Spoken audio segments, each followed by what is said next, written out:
Assalamualaikum warahmatullahi wabarakatuh. Salam dan bahagia Bapak Ibu Guru. Berjumpa kembali dengan saya Heriana, calon guru penggerak angkatan 7 dari SMP Negeri 3 Cikesal, Kabupaten Serang. Video ini adalah koneksi antar materi modul 2.1 pembelajaran berdiferensiasi.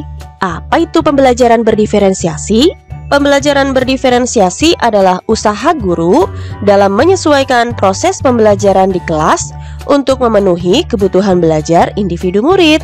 Artinya, pembelajaran berdiferensiasi adalah pembelajaran untuk mendukung semua murid di kelas kita.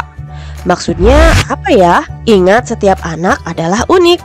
Mereka punya kelebihan dan kekurangannya masing-masing. Begitu pula dengan minat, gaya belajar, kebiasaan, pola pikir, kemampuan literasi, dan lain-lain. Pasti berbeda kan?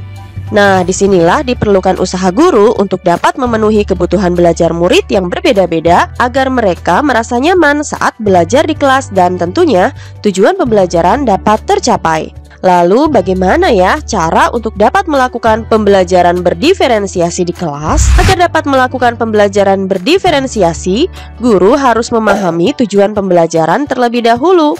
Selanjutnya, mengetahui dan merespon kebutuhan belajar murid, menciptakan lingkungan belajar yang mengundang murid untuk belajar, melakukan manajemen kelas yang efektif, dan lakukan penilaian berkelanjutan. Berkaitan dengan kebutuhan belajar murid, guru harus memahami 3 aspek berikut ini. Yang pertama, kesiapan belajar murid atau readiness.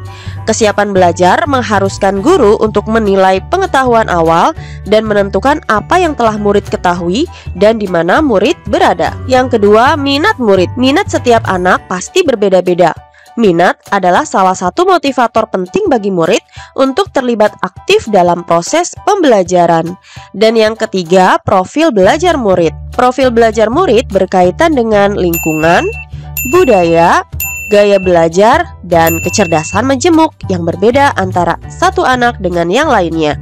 Kebutuhan belajar murid dapat diidentifikasi berdasarkan cara-cara berikut ini: mengamati perilaku murid-murid, mengidentifikasi pengetahuan awal, mereview dan melakukan refleksi terhadap praktik pengajaran, berbicara dengan guru murid sebelumnya, membaca rapot murid di kelas sebelumnya, atau bisa juga menggunakan berbagai penilaian-penilaian formatif dan diagnostik.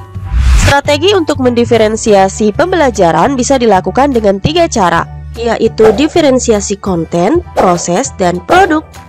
Guru dapat memilih salah satu atau kombinasi dari ketiganya. Diferensiasi konten berkaitan dengan apa yang kita ajarkan, seperti materi, konsep, atau keterampilan yang perlu dipelajari berdasarkan kurikulum. Mendiferensiasi konten bisa dilakukan dengan membedakan pengorganisasian atau format penyampaiannya, bukan mengubah atau menurunkan standar kurikulum ya. Diferensiasi proses berupa kegiatan yang memungkinkan murid berlatih dan memahami atau memaknai konten dengan cara membedakan proses yang harus dijalani oleh murid. Dan diferensiasi produk berupa bukti yang menunjukkan apa yang murid telah pahami dengan cara membedakan atau memodifikasi produk sebagai hasil belajar murid, hasil latihan, penerapan, dan pengembangan apa yang telah dipelajari. Lalu, adakah keterkaitan antara modul pembelajaran berdiferensiasi dengan modul-modul yang lain? Tentu saja ada.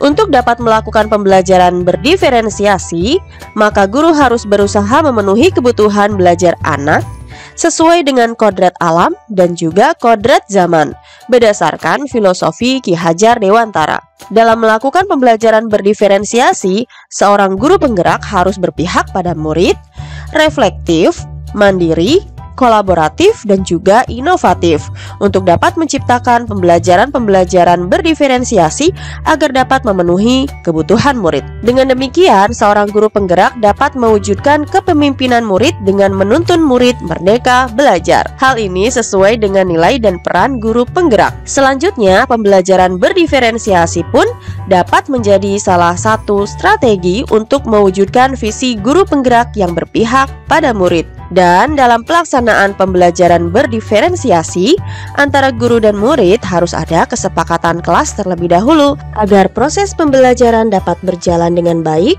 sesuai dengan nilai-nilai budaya positif. Demikian pemaparan koneksi antar materi modul 2.1. Semoga menginspirasi dan terima kasih. Salam dan bahagia. Wassalamualaikum warahmatullahi wabarakatuh.